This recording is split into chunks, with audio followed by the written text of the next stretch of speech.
Hello dear students, welcome back to classroom. അപ്പോൾ നമ്മൾ ഇന്ന് ചെയ്യുന്നത് ഫ്യൂജി വാട്ടർ കളർ വെച്ചിട്ടുള്ളൊരു പോർട്രേറ്റ് ആണ് കേട്ടോ. അതായത് ഫോട്ടോ ട്രാൻസ്പെറൻറ്റ് വാട്ടർ കളർ. അപ്പോൾ അതെന്താണെന്ന് അറിയാത്തവർക്ക് വേണ്ടിയിട്ട് ഞാനിവിടെ താഴെ ലെഫ്റ്റ് സൈഡിലായിട്ട് ചെറുതായിട്ടൊരു സ്റ്റിക്കർ രൂപത്തിൽ കാണിച്ചിട്ടുണ്ട് കേട്ടോ. കാരണം വീഡിയോ അത്യാവശ്യം നല്ല ലെങ്ത് ഉണ്ടായിരുന്നു. അത് ഷോർട്ടാക്കിയിട്ടാണ് ഇത്രയും ഒരു ഡ്യൂറേഷനിൽ നിങ്ങൾക്കായിട്ട് കൊണ്ടുവന്നിട്ടുള്ളത് കേട്ടോ. അപ്പോൾ ഇത് ഇനിയും ഇതിലധികമൊന്നും നമുക്കിത് ചെറുതാക്കാൻ പറ്റില്ല. കാരണം എന്താണെന്ന് വെച്ചാൽ ഇത് കുട്ടികൾക്ക് പഠിക്കാൻ വേണ്ടിയിട്ടുള്ളൊരു ക്ലാസ്സാണ്. അപ്പോൾ ഒരുപാട് പേര് പറഞ്ഞിട്ടുള്ളതാണ്. അപ്പോൾ നമുക്ക് ഈ ഫ്യൂജി വാട്ടർ കളർ ഇല്ലയെന്ന് വിചാരിച്ചിട്ട് ഒരു കുഴപ്പമില്ല. ഇതേ മെത്തേഡിൽ നിങ്ങൾക്ക് ആർട്ടിസ്റ്റ് വാട്ടർ കളർ വെച്ചിട്ട് ചെയ്യാവുന്നതാണ് കേട്ടോ. അപ്പോൾ നമ്മൾ ഔട്ട്ലൈൻ നമ്മളെപ്പോഴും ഫോണിൽ നോക്കിയിട്ടാണ് ചെയ്യുന്നത് കേട്ടോ. പിന്നെ നിങ്ങൾക്ക് ഈസിയായിട്ട് ചെയ്യാൻ പറ്റിയൊരു മെത്തേഡ് നെക്സ്റ്റ് വീഡിയോയിൽ ഞാൻ അപ്ലോഡ് ചെയ്യുന്നുണ്ട്. പിന്നെ നിങ്ങളുടെ അഭിപ്രായങ്ങളും നിർദ്ദേശങ്ങളൊക്കെ അറിയിക്കാൻ വിട്ടുമായിരുന്നു കേട്ടോ. അപ്പോൾ നമ്മൾ ഫസ്റ്റ് ഔട്ട്ലൈൻ ഇട്ടു. ഫസ്റ്റ് ടോണായിട്ട് ലെമൺ യെല്ലോ ആണ് വാഷ് ചെയ്തിട്ടുള്ളത് കേട്ടോ. നിങ്ങളുടെ ആർട്ടിസ്റ്റ് വാട്ടർ കളറിലും ഉണ്ട് ലെമൺ യെല്ലോ. അതാണ് നമ്മൾ ഫസ്റ്റ് ടോണായിട്ട് കൊടുക്കുന്നത്. വളരെ ലൈറ്റായിട്ട് കൊടുക്കുക. പിന്നെ ഹെയറും എന്താ പറയുക, താടി, ഐബ്രോ ഒക്കെ ചെയ്യുമ്പോൾ ഒന്നുകിൽ ലൈറ്റ് ഗ്രീന് ചെയ്യുക, അല്ലെങ്കിൽ ബ്ലൂ ചെയ്യുക കേട്ടോ. ഒരു കളേഴ്സും നിങ്ങൾ തിക്കായിട്ട് കൊടുക്കരുത്. വീഡിയോ കറക്റ്റായിട്ട് വാച്ച് ചെയ്തതിന് ശേഷം മാത്രം നിങ്ങൾ വർക്ക് ചെയ്യാൻ സ്റ്റാർട്ട് ചെയ്താൽ മതി കേട്ടോ. പിന്നെ നിങ്ങൾ യൂസ് ചെയ്യുന്ന പേപ്പർ എപ്പോഴും നല്ല പേപ്പറായിരിക്കാൻ ശ്രദ്ധിക്കുക. ഞാനിപ്പോൾ യൂസ് ചെയ്തിട്ടുള്ള ഈ ഒരു പേപ്പർ ഞാൻ പുതിയതായിട്ട് യൂസ് ചെയ്തിട്ടുള്ളതാണ്. അതുകൊണ്ടാണിത് വെള്ളത്തിൽ പപ്പടമിട്ട പോലുള്ള ഒരു എഫക്റ്റ് കിട്ടുന്നത്. അപ്പോൾ നല്ല പേപ്പർ യൂസ് ചെയ്യുക കേട്ടോ. അത്യാവശ്യം നല്ല കട്ടിയുള്ള പേപ്പർ യൂസ് ചെയ്യുക. പിന്നെ കളറൊക്കെ നിങ്ങൾ നന്നായിട്ട് വാച്ച് ചെയ്തതിന് ശേഷം മാത്രം നിങ്ങൾ ടോണ് ചെയ്യാനായിട്ട് ശ്രദ്ധിക്കുക കേട്ടോ.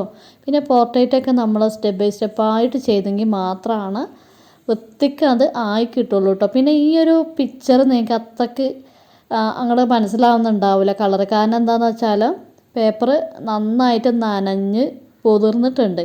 അപ്പോൾ അത് ഉണങ്ങിയെങ്കിലാണ് നമുക്ക് കറക്റ്റായിട്ടുള്ള ആ ടോണ് മനസ്സിലാവുള്ളൂ. അപ്പോൾ എപ്പോഴും നിങ്ങൾ നല്ല പേപ്പർ യൂസ് ചെയ്യുക, നല്ല ബ്രഷ് യൂസ് ചെയ്യുക കേട്ടോ.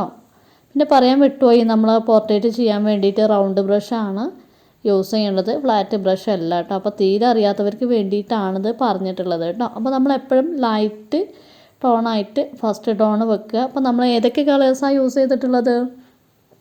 Lemon yellow, light green, light blue, പിന്നെ ആഷ് കളർ യൂസ് ചെയ്തിട്ടുണ്ട്. അപ്പോൾ നമ്മളിവിടെ ഫസ്റ്റ് തന്നെ ബാക്ക്ഗ്രൗണ്ടൊക്കെ അപ്ലൈ ചെയ്ത് വെക്കാണ്ട് നല്ല വെള്ളത്തിൽ മെൽറ്റ് ചെയ്തിട്ട് വേണം ഓരോ കളേഴ്സും നിങ്ങൾ അപ്ലൈ ചെയ്യാൻ വേണ്ടിയിട്ട്. നല്ല തിക്കായിട്ട് കൊടുക്കരുത്. ഞാനിവിടെ നന്നായിട്ട് വെള്ളത്തിൽ മെൽറ്റ് ചെയ്തിട്ടാണ് ഓരോ കളറും യൂസ് ചെയ്യുന്നത് കേട്ടോ.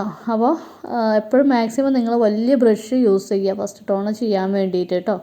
ചെറിയ ബ്രഷ് യൂസ് ചെയ്യുമ്പോഴാണ് നിങ്ങൾ വരച്ചിട്ടുള്ള വർക്ക് ആ ബ്രഷ് സ്ട്രോക്കുകൾ അവിടെ ഇങ്ങനെ കറക്റ്റായിട്ട് നമുക്ക് മനസ്സിലാവുന്ന രീതിയിൽ അവിടെ അങ്ങനെ കാണുന്നത്. അപ്പോൾ മാക്സിമം വലിയ റൗണ്ട് ബ്രഷ് യൂസ് ചെയ്യുക കേട്ടോ. നമ്മുടെ ചാനലിൽ പുതിയതായിട്ട് ആരെങ്കിലും വന്നിട്ടുണ്ടെങ്കിൽ അവർക്ക് വേണ്ടിയിട്ട് പറയുകയാണ്, നമ്മൾ പെട്ടെന്നൊരു പോർട്രേറ്റൊക്കെ ചെയ്യണമെന്ന് പറഞ്ഞാൽ നമുക്ക് ചെയ്യാൻ പറ്റിക്കൊള്ളണമെന്നില്ല. കാരണം എല്ലാവർക്കും വരക്കാൻ നല്ല ഇൻട്രസ്റ്റാണ്, പക്ഷേ അതിൻ്റെ ABCD പോലും ചിലപ്പോൾ അറിയുന്നുണ്ടാവില്ല. അപ്പോൾ അത്തരക്കാർക്ക് വേണ്ടിയിട്ട് നമ്മൾ ഒരുപാട് ക്ലാസ്സുകൾ ഇവിടെ അപ്ലോഡ് ചെയ്തിട്ടുണ്ട്.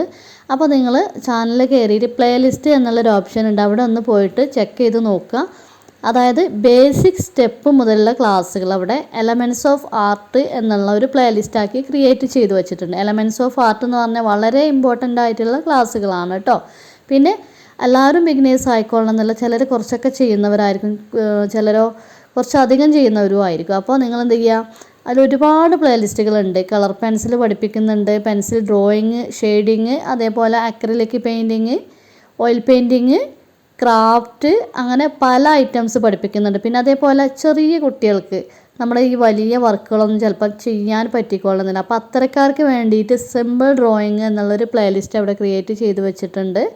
അതേപോലെ തന്നെ നമ്പർ യൂസ് ചെയ്തുകൊണ്ട് വരക്കാനുള്ളൊരു ടെക്നിക്ക്, ആ ഒരു പ്ലേലിസ്റ്റും അവിടെ ക്രിയേറ്റ് ചെയ്ത് വെച്ചിട്ടുണ്ട് കേട്ടോ. പിന്നെ അതേപോലെ തന്നെ നമ്മൾ വ്ളോഗ്, ഒരുപാട് ക്യാമ്പ് വ്ളോഗ്, നിങ്ങൾ ഇതുവരെ പെയിൻറ്റിങ് ക്യാമ്പ് കണ്ടിട്ടുണ്ടാവില്ല. അപ്പോൾ അതിൽ രസകരമായിട്ടുള്ള സംഭവങ്ങളും കാര്യങ്ങളും ഒക്കെ ഉൾപ്പെടുത്തിക്കൊണ്ടിട്ടുള്ള ക്യാമ്പാണ് ക്യാമ്പ് വ്ളോഗ്.